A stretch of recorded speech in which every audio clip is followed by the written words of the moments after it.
tang lo fa chu wang chuan kan soi deuh zum zum mai anga tin ape hemi a present basa te kan anin da a chan chu voina kan zir tur hi understanding children literature te khania chu wang chuan children literature kan ti a introduction lang te wa kha ron soi ma sak kan tu ma wangin ape par masa kan hang da tin kadota ron present tur salman soma po hi nu chumi chanchin bi ron sweeping tur a dia dia wangin ani po pe par masa kan hang da dewa midang ero hi chuan an rulai kha an ron chu theya chawang chon ke ni hi chuan children literature chung changa introduction ang tele nu chumi lapwa chung changa po thuk taka zero lovin atang puya kha kan soi thuak thok dona huna tam lova tin joint paper ni ya ke ma so kan present dona ni ya chawang chon akhoi ang reng via slide poi tam via ba ma se atam so hi chu kan en ka de thuak thok nga kan keu de thuak thok dona ni pakhatna chuan children literature zir tu chuan thil pathuma omangai ani an ti thina pakhatna chuan thu le da literature kha omangaya apanina chuan no pangan omangaya apathumna chuan pui ki zir chiang tu adult critics kan ti ho te kha an omangaya ni an ti thina chung thil pathum chu children literature zir tu ra thil poimo pathuma ni an ti thina ti chuan children literature chuan ni phum poimo tak mai leya pakhatna chuan no pangte kana khia thiam ol sam tak ani thin la po ni se thu po ni se la drama ang po ni se la ol sam tak trong kam bung romon mang le man tang lon kha an mang thi lu chung ina hi han chiari la athom thu te po trong kam thuang kam pa ngai no pang ina a khia thiam thei tu khan athom thu poi siak thiam em mai ni ka wa in unreal room la theyam ber tura sia ani turani ya khania chumi la thei tur chuan thiam riau te ko kha aom be ni in adot le chuan pe hel ko lovin ani ta tur anga soi tlang mai kha children literature a chuan an ti thim dan ania chu tiang som som atanga te chuan lu chumi hian pass mark a mu mai ni lovin full mark ya bu o mangai ti tur khopin a thiam ani ya khani te chuan a general a chikrang sanga chuan hetiang hian han soi tai la pakhatna chuan traditional literature an tia chu pi le pu te na thon thu an lo in fil thin te thil bul thom thu kan ti ho ate kha nia chung ho chu tam tak mi zau point soi tur kan neya an sei se om lo ve adot le chuan children books an ti ta a tu lai a chuan heng chu kan factor in karinga antenan concept book milem book kan ti te alphabet books kan ti te counting books number book kan ti te patan picture books kan ti ho thil chi hrang hrang kha atam peya kan tu le fa te kan naw te kha hoina an le kha bu ho kha children books an ti kha nia choba ha chuan adot le chuan pathumna chuan children fiction kan ti ya choba chuan heng fantasy kan ti te animal fantasy thon thu thuabel khua chop ngai nom tak tak si ho te kha nia tin tun lai po contemporary fiction te ko om ta tun lai kan nun mila thon thu no pangina a hria thiam thei tur to ka puwa ke po lo om ta chuan chuan nu chungi kan zir don chuan nu chungi ero kha chu traditional literature zong a khan a hausani tin a soi the ni te chuan children literature hi nom lian tak pahni angina soi the boka pakhata chu poetry la lama kha nia adot le chu prose lama kha ni boka chu tiang chuan a poetry lam po kha nursery rhyme kan ti na oi la ti mi zo tawin kan dang ma ka ale fu lo mai theya tin lari moi lyrics point kan ti te thong thu la narrative point kan ti te point a soi le theya tin a thu lama po hian fiction le non fiction ang te point soi the nia non fiction a hian mi chena kan soi ang chi milembu thon thu nei chuang si lo ang chi te po kha tam ta om theya chu te chu nia tin fantasy le realism te point a chen theya ti hian acha hian en kai la afia dewin karing da ni chuan poetry le prose ani ka poetry chu hela ma hian om ta prose so fiction le non fiction chu da po chuan fiction a chuan fantasy le realism in la chen le ania so wa chuan children literature po hi zir fe tham zir tu tam ta om ma kha lo ni be ya so wa chuan tlang ku ya kha kan han soi zor zora kan numa pe par chia tu te hian a zir bing na la ma kha chu te chuan no pang te hian an kum zat milin eng le khapu te hian tui pui ti te kha mi thiam te hian mun takin an lo zir to thina ra chuan kum ni nuai lam ho hi sensi motor period an tia an tui pui a chu king ho na wo in la te po khi an save thiam chi lawa an ngai thave thina ni ti te toy fel tak plot nei lo milembu arong la ta ka chei ti te khang kha ya kan soi thuk to kanga kum ni le kum li in kar ho hian thon thu mol mang tak a hi an tui pui ve chana ni ti te tin Lazari Ryan te po hi an sabe na sa to ni tin milembu number bu te po hi a thon thu ka mi om siang ke lovin an ke wan ke thi na ni ite ni ya tin kum li changa kum sari hi beginning reader san ti ya he ho wi chuan a thon thu kha an siar ve chang to ni amai ro chu ni china kan soyang khan sei pui pui te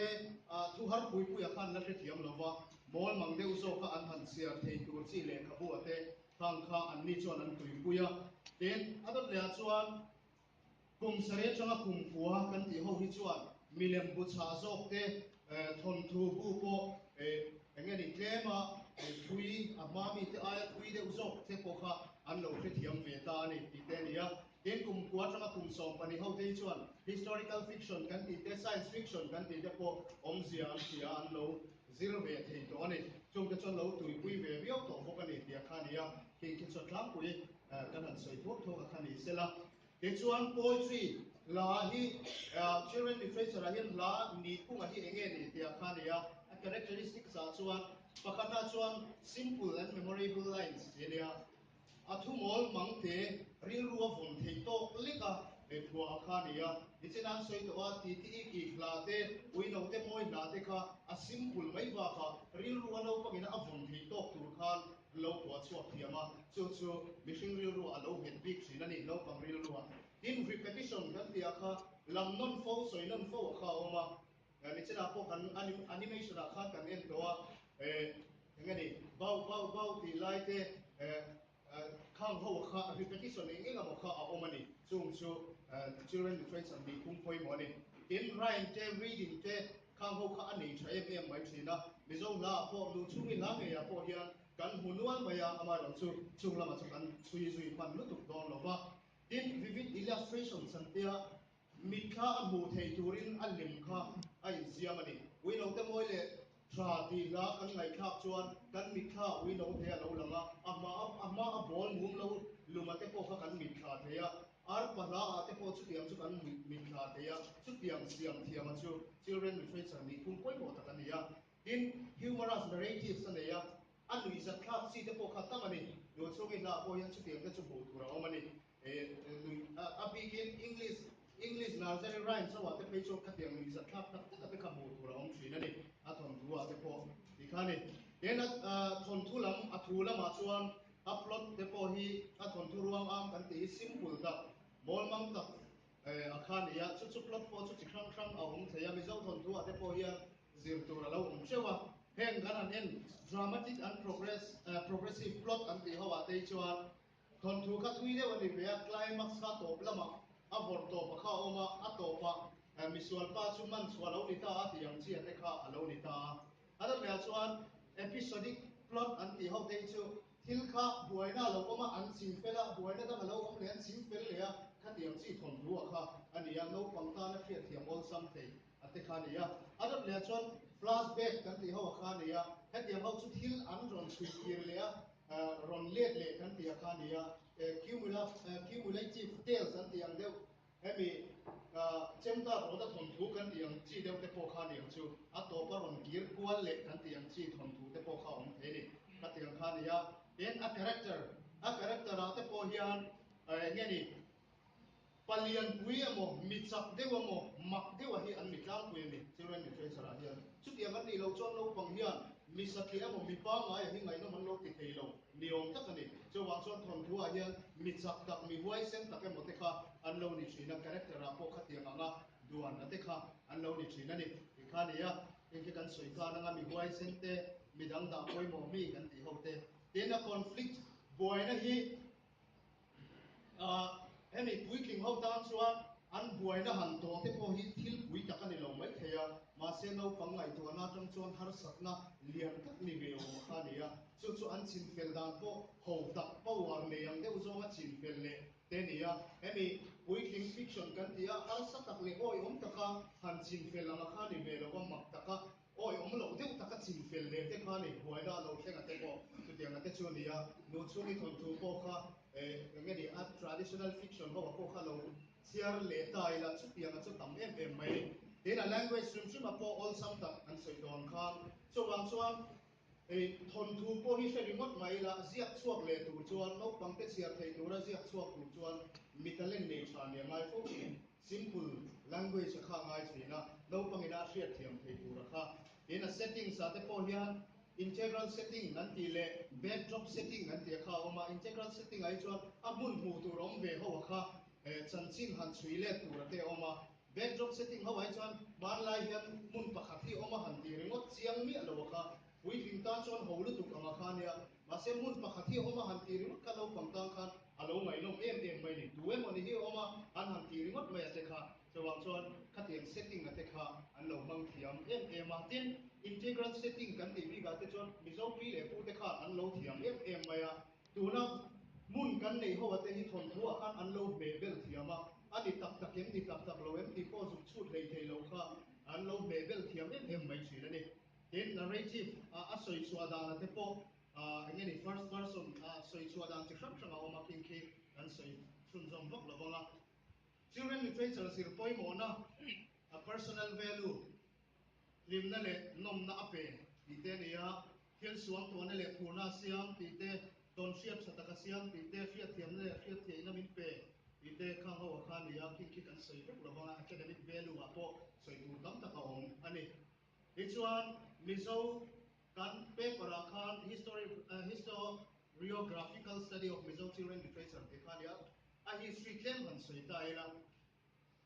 tada chuan he tiang deuh hian Mizo children literature po hian zil thei om angen te nia pakhatna chuan a poetry lama kha oma prose lama oma poetry a po khan manlai traditional poem kan ti ho ale tunlai a hian nursery rhyme ang tu deuh no pang la chi thang thang lo piang chuak te po hi lo om le ta Ichuan prose a po thon thu thu ziak chan chin bu milem bu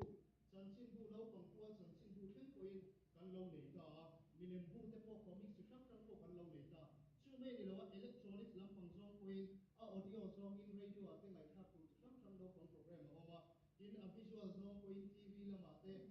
china po kan release ta te po kha nia chu ba ka chon application thleng po hen a lo om to ngeni ROB la application so download thei chu chi te po kha lo om ta chu wangin mizo children literature ho sak mai ka tiang zonga school khan zil tham tak mai kha alo ni le ko ani ichuan mizo te khan na oi la te pi pu wai la te kon to la te lo sul huat la te an lo ne ya kha ho kha children literature a rin lu dik he ni ya thon thu po ki tiang za ki tiang ma ki kan lo ne ya ichuan hei azir chiang to lo zir chiang ma sa tu chen khat chuan sa ho la ain ane big lo ani ti te po kha an soya in heng na oi la ho hi edi sang kha zanga vel bor nei chan dianga lo chui te po kha nom po kha chawang chuan kan lo nei ma viaw ani ti te po kha alangani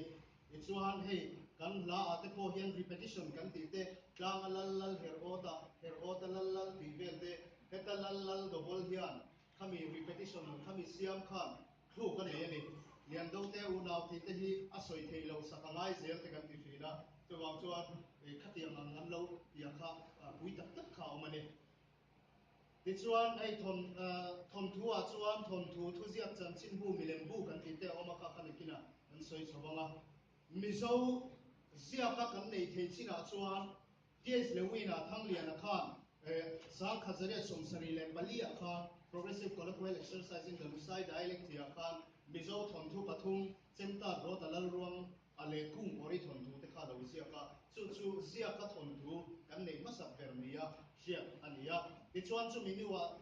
Shakespeare khan mizo le vai thon thu ti te ziaka chu pa ba chuan FJ Sandi khan Legends of All Lusai ti kha ziak boka kha amasa nia chuan pinu chung hian sa ka som thum pariata serpon graded reader ron tia kha hei hi adang lambi ta ni an ti tare a zir mi da chuan ama azia kha wa kha chu nam dang ina min zia sa ka nia chiang lo te fia lo te a oma hemi a hi chu mizo nu nge ina azia ania a fia bi ka chiang ka bi ka ni ti te po nia chu nakina la zir tham ania comparative study po kha la nei tham ani don ani